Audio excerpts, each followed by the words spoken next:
today we're going to be talking about the coronavirus and how it's going to affect our adoption of our child in China. Stick around for all that.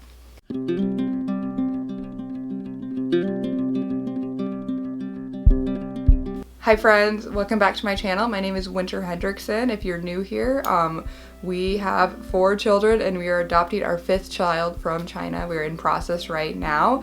We are really close. For all those that are following us along, they finally got our last document from the Chinese embassy and they are putting together our dossier and they're going to send it out on Friday.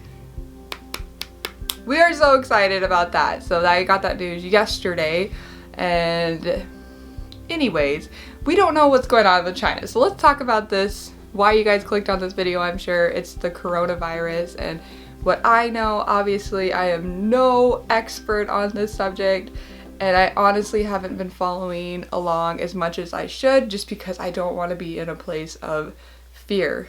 But from what I understand, the coronavirus started in China, in Wuhan, which in China terms is like right there in the middle of the country.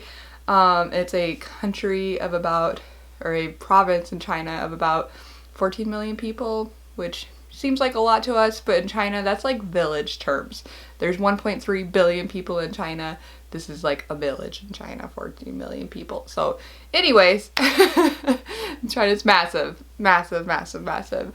And our child lives near Beijing, so it's kind of quite the jaunt between the two. Anyways, we are hearing reports of this virus being like circulated there, and there has been some deaths there, but it's kind of unknown as to what has caused the death, if it was the coronavirus or if it was something else. It's a respiratory infection. And it has caused widespread panic across the world. It has not become a world health and safety issue yet, but it could at any moment. So they are comparing this disease, this is why I'm talking about this and addressing this, they are comparing this disease to SARS, to Ebola, and other such like Zika, all these diseases in the past. The good news is China has been very upfront and forthcoming about the virus, and they have been on top of things. They only had their first cases in December, and then some more widespread things happened here at the beginning of January, and now they are fully trying to contain it right now. Right now in Wuhan, China, they are not allowed to leave the city.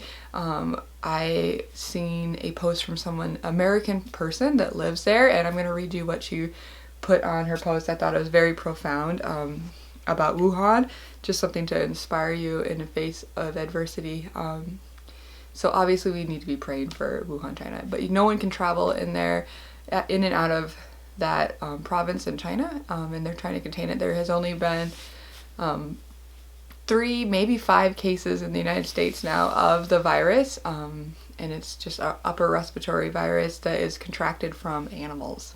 So how does that affect our adoptions? Well, the CCCWA has canceled any travel into those provinces. So if you were adopting a child from Wuhan right now, unless it was a child that was about to age out, like an emergency expedited adoption, you would not be allowed to travel. I am on a adoption page on Facebook, and I've been talking with people and reading things on there, and some people have had to cancel their flights because they're not allowed to travel at this time, and then some people are allowed to travel. It just depends on what area of China you'll be traveling into.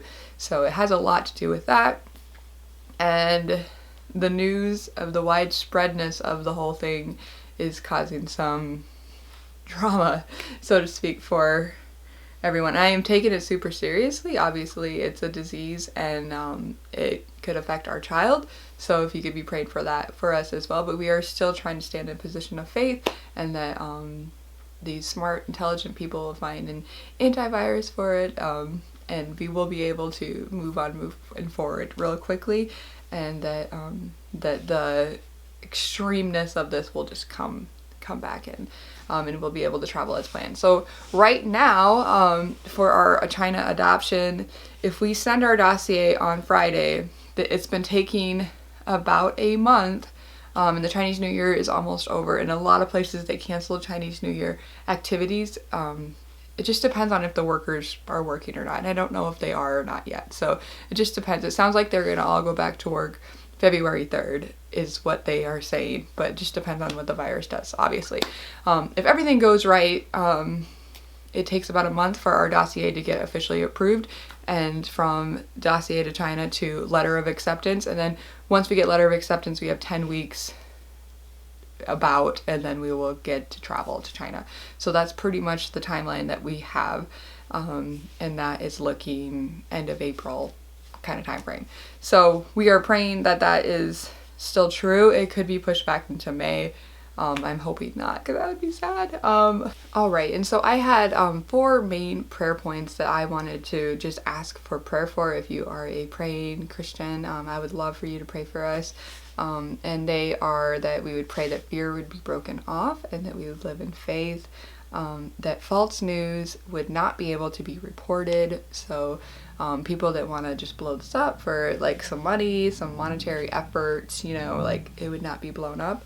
And then also that all adoptions would move forward as planned, as long as everyone's safe, of course. And that, of course, here's the last one, that the virus would be cursed and die, okay? We want the virus to be like nothing, that it would just be like symptoms of a cold and be over kind of things, and people are just getting it because they've never seen a virus like this because it was transmitted from animals. So we just really are praying for those things. So if you guys could just be with us. And it sounds like China has been like better about communicating these things, for like when SARS broke out in like 2002, 2003 time, it was a lot different environment back then. I remember that when I was a kid, seeing like them in like my Time magazine and stuff like that with the mask on and things like that. And like China was a little bit more secretive about like the news that was being spread, but this time they've been really open about it, and they've had scientists working on these things, and these people are really smart. So I'm really feeling like good about how they're handling the situation. So also something that you can do if you want to help the efforts is, I'll put in the link below here, ways that you can help the orphanages. They're doing like everything they can right now to protect the children in the orphanage. I feel really good about it.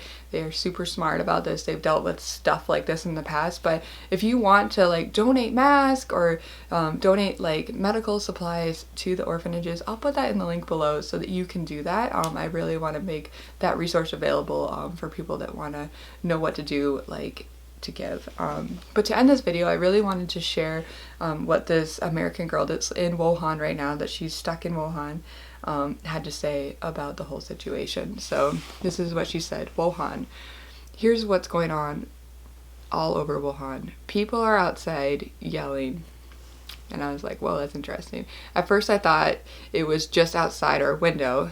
Then my WeChat started blowing up, which is the Facebook, Chinese Facebook, with messages about it. The yelling is going on all over the city. People are hanging out their windows in a massive coordinated chair. Geo Wuhan. I don't know if I'm saying that right. So Geo is like a high five, or you go girl, or right on, or let's go, etc. Something like that. It's a positive, affirming statement. All over the city, people are yelling out their windows support of each other in the middle of this front of the news, death toll rising mayhem. Wuhan people are amazing. The coronavirus cannot crush the collective human spirit of this place. You may have heard that the U.S. citizens have a chance to evacuate. Many have contacted us asking if we're going to as well. Well, it's not that easy. Diplomats get to leave first. We're not diplomats. High priority, high risk people next. We're not that either. We have no reason to be on this very limited capacity flight that leaves Wuhan tomorrow. But even if we decided to petition the American embassy to by some fluke earned a seat on this flight, we don't want to go anywhere. Wuhan is our home. Not much has changed in the last 2 days. Most stores are still closed. Transportation is still locked down. Half our staff is stuck out of the country from their vacations and can't get back in because it was Chinese New Year. And the rest of us are stuck in the country and cannot get out. We have at least 3 more weeks until school will be considered opening after 1 week already off. We're still sleeping late, we're playing games, we're exercising a lot, we're getting outside, my kitchen is cleaner than ever, and I've even been spending my leisurely time doing non-essential things like folding items in my underwear drawer. But still, the stores that are open are stocked well enough with food. We have enough on hand to last weeks. Yes, it's boring. Yes, it's inconvenient. But still, we're healthy, and everybody they know is healthy. Wuhan Ren people are resilient. Wuhan Ren are strong. Many of our local friends, especially, are being ostracized and isolated in their hometowns now because they are from Wuhan. It's like being in prison. One friend told me, they hate me because I'm from Wuhan. Another wrote, there's a stigma, a scarlet letter, a target on her back from everyone from Wuhan. That's not cool. It makes me mad. It makes me sad. But God loves you, I told my friend, and that's all that matters, and she knows that. But the most important thing that matters, the Wuhan city and these amazing Wuhan Ren yelling collectively out their windows, eventually we are all going to be just fine. Keep praying for peace and for healing. And then there's a video of the Wuhan people. So I just thought that was really cool, and these people, they could be in our town and they could be in our village. Something like this could have happened to us. We live in a small town in America.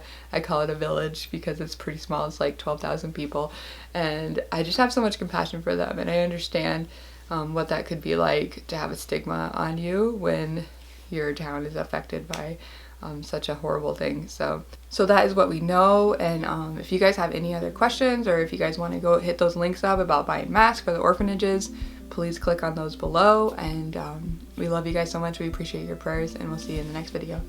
Bye guys.